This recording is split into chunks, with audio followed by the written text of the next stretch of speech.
The Yankees are facing a massive decision at shortstop that has the entire fan base divided.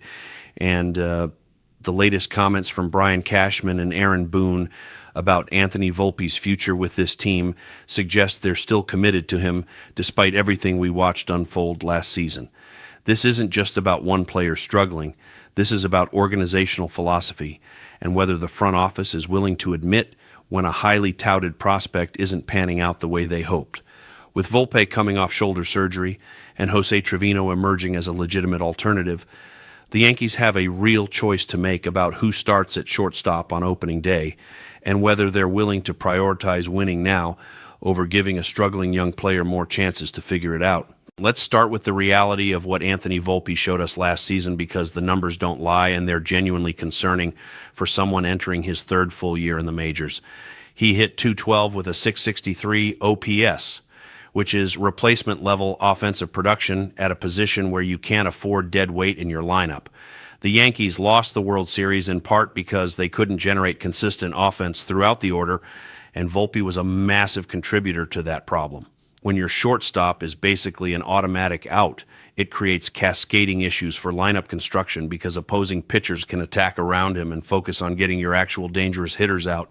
The defensive metrics weren't much better either, and that's supposed to be his calling card. He led the American League in errors, which is absolutely unacceptable for someone whose primary value is supposed to come from glove work and base running. Yes, he stole 18 bases, which shows legitimate speed, but when you're making routine plays into adventures and giving opposing teams extra outs, that speed becomes far less valuable. The 3.5 FWAR he accumulated in 2024 was almost entirely driven by defense and base running, and if the defense is slipping like it did last year, what exactly is left? The shoulder injury explanation provides some context, but it shouldn't be used as a complete excuse for the performance decline. Injuries happen to every player, and good organizations find ways to manage that rather than letting guys play through problems that clearly impact their effectiveness.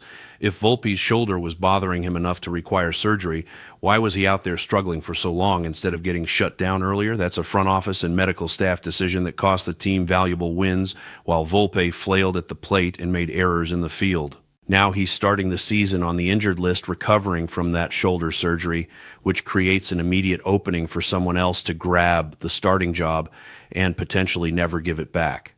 That's where Jose Trevino becomes the most interesting storyline, because in just 40 games with the Yankees, after coming over in a trade, he showed significantly more offensive production than Volpe managed in a full season. A .266 batting average with an .828 OPS, 15 stolen bases in 40 games, solid defense at short, and the ability to play multiple infield positions. Why exactly are we treating Volpe as the unquestioned starter when Trevino outperformed him in every meaningful category? The organizational stubbornness here is what frustrates fans more than anything, because it feels like the Yankees are married to the idea of Volpe succeeding rather than evaluating the situation objectively. He was a top prospect. They passed on other shortstop options to commit to him, and now there's sunk cost fallacy driving decisions instead of cold hard analysis of who gives you the best chance to win.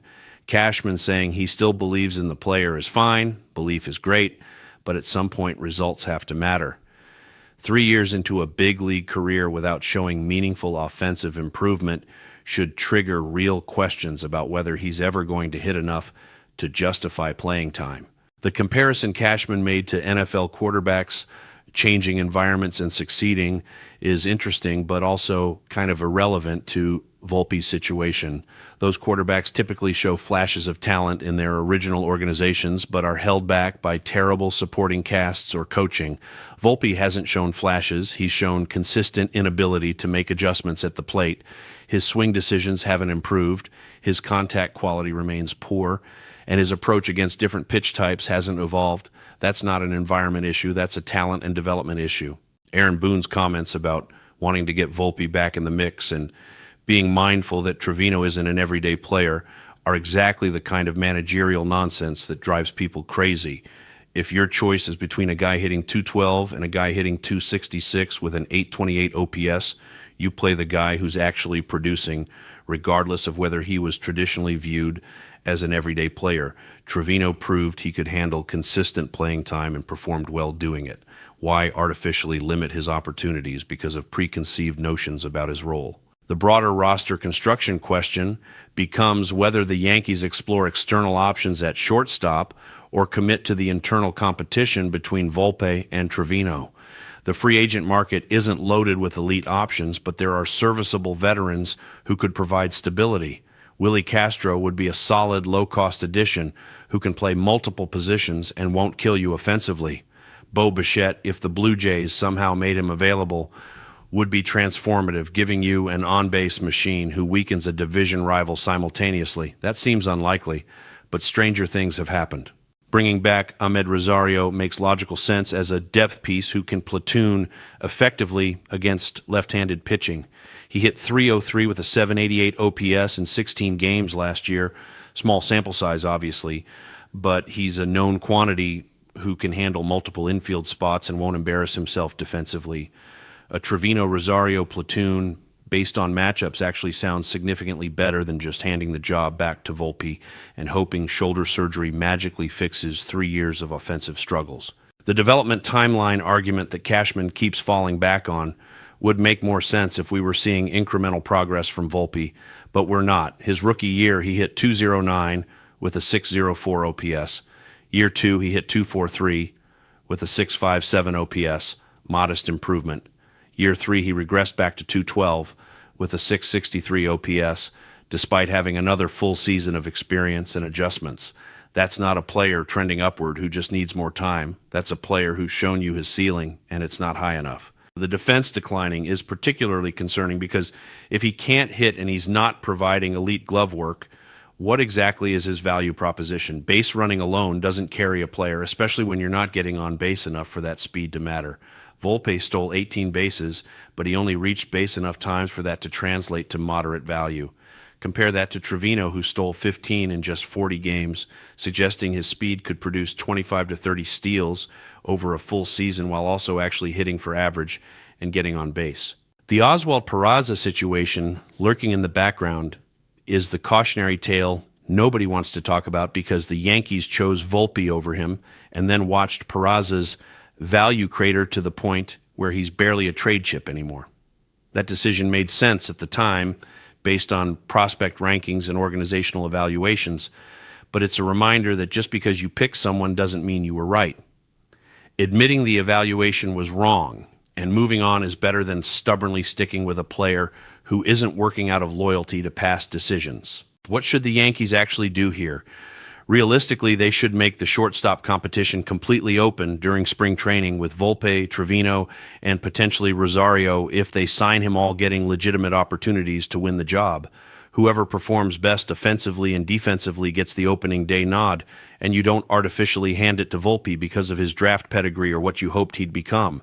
Evaluate based on present performance and future projection, nothing else. If Volpe wins that competition legitimately by showing improved hitting and clean defense, great. Everyone would love to see him succeed. But if Trevino continues hitting the way he did down the stretch last year and plays solid defense, he needs to be the guy. You can't sacrifice wins in April and May, hoping Volpe figures something out when you have a better option sitting on the bench. The championship window is now with Aaron Judge in his prime and Garrett Cole still at the top of his game. You don't waste that window on development projects. The comparison to teams like the Guardians or Rays who stick with young players through struggles doesn't apply to the Yankees because those organizations aren't trying to win championships every single year. They're building sustainable models around controlled talent and accepting growing pains as part of the process. The Yankees don't have that luxury or honestly that excuse. They have the payroll and resources to fill holes rather than hoping prospects develop into solutions. If Volpe isn't working out, you move on and find someone who can produce immediately. Trading Volpe is probably not realistic because his value is at rock bottom after last season, and teams aren't going to give up meaningful assets for a shortstop who can't hit and is coming off shoulder surgery. But you can absolutely limit his playing time and make him earn his way back into a starting role rather than just handing it to him. Let him prove in AAA during his rehab that the shoulder is fully healthy and he's making adjustments at the plate. If he does that, call him up and give him opportunities. If he doesn't, keep Trevino in the job. The fan base reaction to this situation is overwhelmingly in favor of moving on from Volpe as the starter, and that should matter to the front office. Yankees fans aren't unreasonable about prospects. They gave Volpe every chance to succeed and supported him through struggles. But after 3 years of watching the same issues repeat without meaningful improvement, patience has run out. The organization needs to listen to that feedback and recognize that forcing Volpe into the lineup when better options exist will turn the fan base against him even more. Ultimately, this decision comes down to whether Cashman and Boone are willing to admit when something isn't working and pivot to a better solution. Organizational ego often prevents front offices from making obvious moves because they don't want to admit their evaluations were wrong, but the best organizations put winning above ego and make hard decisions when necessary. The Yankees have a real opportunity here to upgrade shortstop with internal options without spending money or trading prospects. All they have to do is play the better player, which should be the easiest decision in baseball, but somehow feels complicated because of who Anthony Volpe was supposed to be rather than who he actually is. My expectation is that Volpe gets every opportunity to win the job back once healthy because that's how the Yankees operate. They'll give him playing time early in the season, hope he shows something positive, and by June, when he's hitting .220 with continued defensive struggles, they'll finally shift to Trevino full-time. I'd love to be wrong about that. I'd love to see them make the hard decision in spring training and commit to whoever performs best, regardless of name or draft position. But based on Cashman and Boone's comments, it seems like they're still invested in the Volpe project, even though the returns have been terrible. Let's hope shoulder surgery somehow unlocked something we haven't seen yet, but nobody should be holding their breath waiting for that transformation